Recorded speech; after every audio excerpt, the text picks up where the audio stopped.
কথা কোন ঠিক কিনা? সবই বুঝে, মসজিদ আর মাদ্রাসার ইমাম সাহেবের সময় কিছু বুঝে না, আছে না নাই? সবই বুঝে, মসজিদ মাদ্রাসা আল্লাহর রাস্তার কথা কইলে কিছু বুঝে না, ওই সময় ফকির হয়ে যায়, আছে না নাই? আল্লাহ তোদেরকে ফকির নিয়ে রাখবো।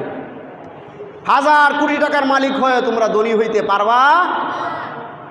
এই জন্য প্রিয় ভাইয়ের আমার, এই জাকাত ইসলামের গুরুত্বপূর্ণ একটা বিধান।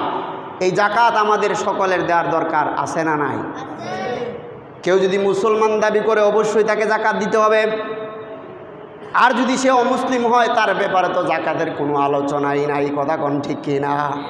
তাহলে আমরা যেহেতু সকলে মুসলমান, আমাদের সম্পদ যাদের আছে হিসাব করে জাকাত দেওয়ার দরকার, আছে না নাই?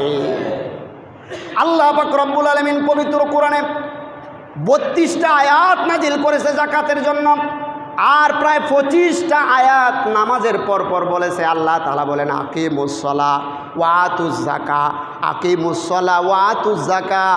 একবার নয়, দুইবার নয়, 25 বার আল্লাহ নামাজের সাথে সাথে বলে বুঝাইতে চায়, ও দুনিয়ার ইমানদারেরা, তোমরা যারা ইমান আনছো তোমরা নামাজ কায়েম করো আর জাকাত দাও।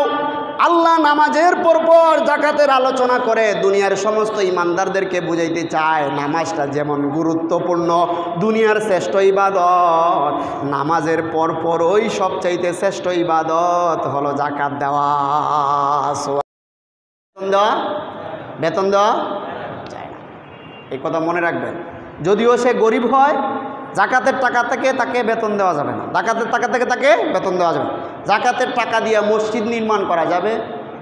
যাবে? বুঝতে পারছেন তো? তাইলে জাকাত দেওয়া যায় না কাদেরকে? 1 নম্বরে আমরা পাইলাম মসজিদের ইমাম সাহেবদের বেতন জাকাতের টাকা দিয়ে দেওয়া যায় না, দানের টাকা দিয়েও বেতন দেওয়া যায় না, মনে রাখবেন। এলাকা থেকে কালেকশন করছেন ইমাম সাহেবের জন্য, ওইটার থেকে আপনি মসজিদে রেখে দিয়েছেন, এটাও হইব না। বুঝতে পারছেন? মাসালাগুলো আগে ইমাম সাহেবদের কাছ থেকে ভালো করে বুঝতে হইব। অনেক মসজিদ কমিটি আছে মসজিদ পরিচালনা করেও জাহান্নামে যাব। কেন? সে আল্লাহর রাসূলের তরিকা অনুযায়ী মসজিদ পরিচালনা করে নাই, হালাল আর হারাম রে মিশ্রাইয়া মসজিদ পরিচালনা করছে। এই জন্য প্রত্যেকটা মসজিদ কমিটির লোকদের দায়িত্ব হলো তাদের ইমাম সাহেবের কাছ থেকে মাসালা আগে যাই না, এরপরে কাজ করা।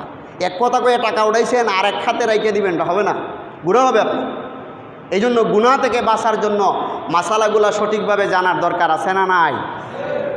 আপনার নিজের বাবাকে জাকাত দিতে পারবেন না, নিজের মাকে জাকাত দিতে পারবেন না, নিজের ছেলেকে, নিজের মেয়েকে, নিচের যে আপনার নিজের সাথে যারা সম্পৃক্ত তাদেরকে জাকাত দেওয়া যায় না।